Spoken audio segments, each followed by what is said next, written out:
Hello and welcome back. We'll be talking about reflected ceiling plans and specifically modeling light switches. So this is a kind of a nerdy passion of mine, and I absolutely love Revit. Been using this program for years, and this is something that I love to do, and I did at my last office. However, I will acknowledge that adding these little light switches, this is something that is going above and beyond as an architect. Maybe not so much for interior designer, but as an architect, we typically don't always get this involved. But I will say sometimes it's in your best interest to design your lighting and where your light switches go. Because I'll be very honest here, not all electrical engineers, actually, most of them I would say are not designers and don't really have a knack for laying things out that visually. Their main focus is function and budget, and they do a wonderful job at that. However, sometimes we need an architect's eye to carefully review how things are being placed and ensure that things match with the overall concept, idea, flow, alignment of certain elements, walls, ceiling heights, things like that.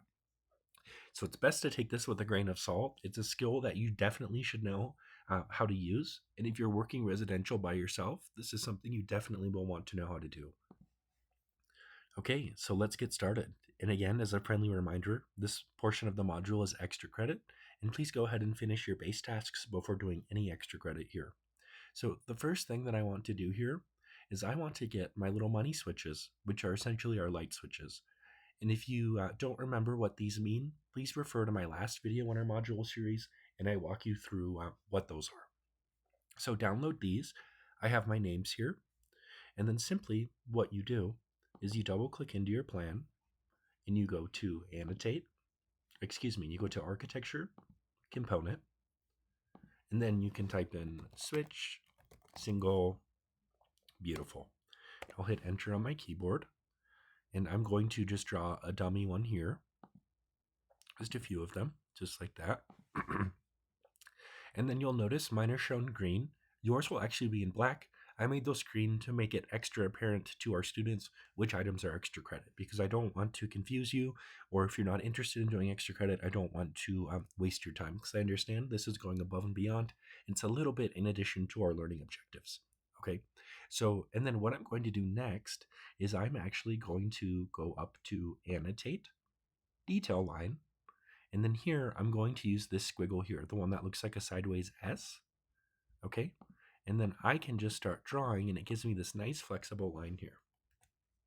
And what I'll do is I will change that to a dashed line. So let's find a good dashed line that meets the needs of what I have. So let's try hidden. Does hidden work? Hidden would work if you'd like to try that. I'm not too picky on which line you use, but it should be dashed. Hidden lines would work, but however, that is green, so I would avoid that one. So hidden would work. Demolished also works well too. So anything dashed will work. So you'll go ahead and you'll connect all of those. And then one tip here is, as you're connecting your lines, one thing I want you to keep in mind is that sometimes it can be a little tricky when your line ends. Oh, sorry, let me start that over with our curvature tool on. Click, click, click. I hit enter on my keyboard to end that line. And then what I'll do is I'll select my line again. Oh, actually, it wants me to hit escape first. So I'll select my line, then CS for create similar, and then I'll just continue along. And that way it gives me a sharp, nice edge here instead of kind of a sloppy, curvy mess. So keep that in mind as we move forward. The same process applies to our dim switches, which are shown in our legend up here like this. Okay, with a D, and then our three-way switches. And then as a friendly reminder, I have the file listed for how to import this legend here on Canvas underneath the step-by-step instructions. So please make sure to do that if you're doing the extra credit. I'd like you to get all of these items. And then in the next video, I'll show you how to make this fixture schedule up here. It's super easy. Thank you so much, and I'll see you in the next one.